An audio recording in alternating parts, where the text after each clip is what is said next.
आप देख रहे हैं जय Bharat TV. UK triple SC paper leak के कांड के बाद जो जिन भर्तियों पर आशंका थी और जिन भर्तियों को जांच के बाद आयोग ने हरी झंडी दी थी, उनकी प्रक्रिया अभी भी थमी हुई है। कल ही हमने आपको दिखाया कि कैसे कनिष्ठ सहायक के जो चयनित अभ्यर्थी थे वो अभी भी दर दर की ठोकरें खा रहे हैं। आयोग अगला कदम कब उठाएगा, नियुक्ति प्रक्रिया को लेकर क्या कुछ आयोग करेगा, उन्हें कुछ नहीं मालूम।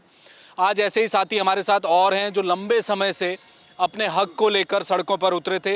ये स्टेनो भर्ती के चयनित अभ्यर्थी हैं और इनकी परेशानी भी अब वैसी ही है जैसी कनिष्ठ सहायक या दूसरी भर्ती के जो लोग हैं। इनका ये कहना है कि आयोग ने जब हरी झंडी दे दी थी तो उसके बाद डीवी भी इनकी हो चुकी है, डॉक्यूमेंटेशन वेरिफिकेशन का जो काम होता है वो पूरा हो चुका है, बावजूद इसके नियुक्ति आगे अभी तक नहीं बढ़ाई। हम बात करेंगे। क्या नाम है आपका? सर मेरा नाम विपिन है। विपिन जी, ये बताइए कि अभी तक डीवी आपकी हो चुकी है? सर डीवी हो चुका है, सब कुछ हो चुका है सर। हमारी सिर्फ विभाग को हमारी फाइल जानी है सर कि किस बच्चे को कौन सा विभाग मिला है।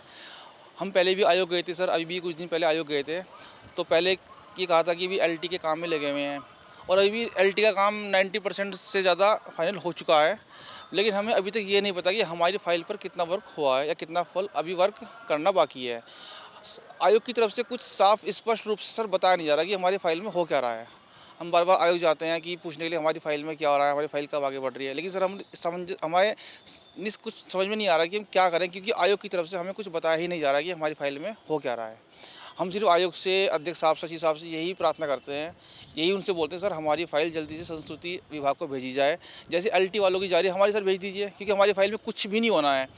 अभी एलटी का काम था, फिर रैंकर्स के काम बोल रहे कि रैंकर्स का रिजल्ट निकलेगा। सर रिजल्ट तो निकलते रहेंगे, प्रक्रिया चलती रहेगी, लेकिन हमारी रिजल्ट नहीं निकलना है, हमारा डी भी नहीं होना है, हमारा सिर्फ फाइल विभाग को आवंटित होना है, जो कि आयोग का शायद ज़्यादा दिन का काम भी नहीं है। लेकिन सर आयोग हमारी तरफ देख नहीं रहे हैं कि इस विभाग की तरफ करना क्या है। तो हम सिर्फ इतने परेशान हैं कि हमें समझ नहीं आ रहा सर कि हमारी भर्ती में हो क्या रखा है।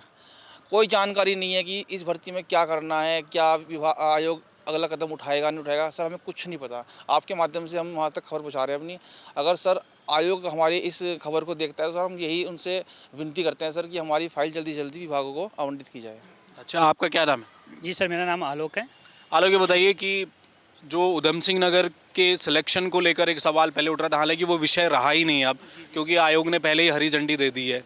वो कोई दिक्कत नहीं है, सब कुछ निपटारा हो चुका है, तो देरी किस वजह से आयोग, अभी आप लोग क्या सोच रहे हैं? सर यही चीज़ हमें समझ नहीं आ रही कि आयोग क्यों देरी कर रहा है, और चीज़ों में सब चीज़ों में हरी झंडी है तो आयोग हमारा काम क्यों नहीं कर रहा है। क्योंकि अगर आप एक ही आयोग के पास तो बहुत सारे काम होते हैं, तो ऐसा भी नहीं है कि आप केवल एलटी का काम करो, अन्य भी भर्तियाँ आपने प्रोसेस करनी है। तो आप ये आयोग के पास अन्य कर्मचारी हैं, तो ये नहीं कि सारे कर्मचारी एक ही इसमें लगे हुए हो। तो हमारा यही आशंका है सर कि हमारी जो भर्ती है, क्योंकि हमारी भर्ती को बहुत लंबा समय हो गया, 3 साल तो भर्ती का हो गया लगभग, और 1 साल हमारे रिजल्ट आए हुए हो गए हैं और 8-9 महीने हमारे डीवी हुए हो गए हैं। तो अभी जिन भर्तियों का तो अभी डीवी हो रहा है, उनका मतलब आप प्रोसेस कर रहे हो, तो हमारा तो तुरंत कोई प्रोसेस, कोई डीवी करने का कुछ था नहीं, केवल विभागीय संस्तुति भेजनी थी। तो यही आशंका है सर कि हमें बहुत लंबे समय से लटकाया जा रहा है। हमें भी एक डिमोटिवेट हो रहे हैं सर कि इतने लंबे समय से बेरोजगार हैं और जल्दी से कोई संस्तुति या कुछ कोई आयोग से भी कोई खबर नहीं निकल रही है कि हम कब तक आपका करेंगे। कोई ये नहीं है कि कोई पत्राचार नहीं हुआ है कि हम इन भर्तियों का भी प्रोसेस जारी है, पर ऐसा कुछ है नहीं। तो हमें लग रहा है कि हमें सर ऐसे ही रोक रखा है अभी। तो हम इसी संशय में ही हैं कि हमारा कब तक होगा, कैसे होगा। तो आयोग से यही निवेदन है सर कि जो भी चीज़ है हमारी भर्ती को भी जल्दी से आगे प्रोसेस करे और हमारे विभागों को जल्दी से हमारी संस्तुति भेज दीजिए। डीवी अगर हो चुकी है तो अब क्या प्रक्रिया होनी है? अब तो सीधे नियुक्ति होनी है। सिर्फ अब सर डीवी हो चुका है हमारा, अब सिर्फ जो हमारे 28 विभाग हैं उनको हमारी फाइल जानी है कि किस कैंडिडेट को कौन सा विभाग आवंटित हुआ है। वो सारा काम सर आयोग के द्वारा ही होगा। अभी कुछ नहीं करना सर, हमारा सारा काम कंप्लीट हो चुका है, फाइल भी पूरी बनी हुई है हमारी। अब सिर्फ नियोक्ता विभागों को हमारी फाइल जानी है। अब उस सर ये नहीं समझ, अभी आज अखबार में पढ़ा हमने कि शायद एलटी वालों की संस्तुति भेजनी स्टार्ट कर दी है और शायद कुछ विभागों की रह रही है जो कि भेज देंगे। तो सर हमारा कहना सर ये है आयोग को कि जब उनकी संस्तुति भेजी जा रही है तो हमारी फाइल सब कुछ सर बनकर तैयार हो रखी है, तो उनके साथ हमारी फाइल भेज दी जाएगी। इसमें आयोग का काम भी कम होगा और सर हमारी भी टेंशन खत्म हो जाएगी। हम जो सड़कों पे घूम रहे हैं सर, हम भी अपने जाके काम करेंगे। हमारे घर में बहुत दिक्कत परेशानी है सब लोगों के, सब लोग घर का काम छोड़ के आ रखे हैं सर। यहाँ है ना। कब तक सड़कों पे घूमेंगे, कब तक आयोग के चक्कर काटेंगे सर, हमें नहीं पता ना। तो हम चाहते हैं कि अध्यक्ष महोदय आयोग साहब से कि हमारा इस दुविधा को ख़त्म करके सर हम लोगों को, विभागों को, हमारी फाइलों को भेज के सर हमें भी थोड़ा संतुष्टि प्रदान करें।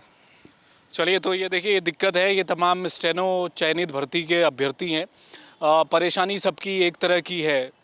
एक तरफ कनिष्ठ सहायक के हैं, दूसरे भर्ती जिनको हरी झंडी मिली थी उनके अभ्यर्थी हैं। सवाल ये भी है कि आयोग को अगले महीने मार्च अप्रैल में तमाम जो रद्द हुई भर्तियां हैं उनको दोबारा करवाना भी है। कुछ भर्तियां पटवारी या दूसरी भर्तियां लोक सेवा आयोग के माध्यम से हो रही हैं। तो जब फाइल बनकर तैयार है, जो अब स्टेनो भर्ती है उसको हरी झंडी मिल चुकी है, डॉक्यूमेंटेशन जो वेरिफिकेशन का काम था वो इनका हो चुका है, कहीं कोई समस्या नहीं है, तो फिर नियुक्ति को लेकर आगे क्यों नहीं काम हो रहा है, ये सवाल अभ्यर्थियों का है। बहरहाल इनका इंतज़ार अभी भी जारी है। जो पिछले 3 साल से सड़कों पर युवा पहले अपनी भर्ती को लेकर, फिर एग्ज़ाम को लेकर, फिर उसके परिणाम के बाद, फिर पेपर लीक कांड के बाद जो स्कैम सामने आया, वो तमाम जो समस्या थी उन सब से उबरना चाह रहे थे। और हरी झंडी जब आयोग से मिली तो एक उम्मीद थी कि जल्द से जल्द नियुक्ति होगी, लेकिन अब उसमें भी लगातार देरी होती जा रही है। कैमरामैन मयूर उपाध्याय के साथ हेमभट्ट, जय भारत टीवी।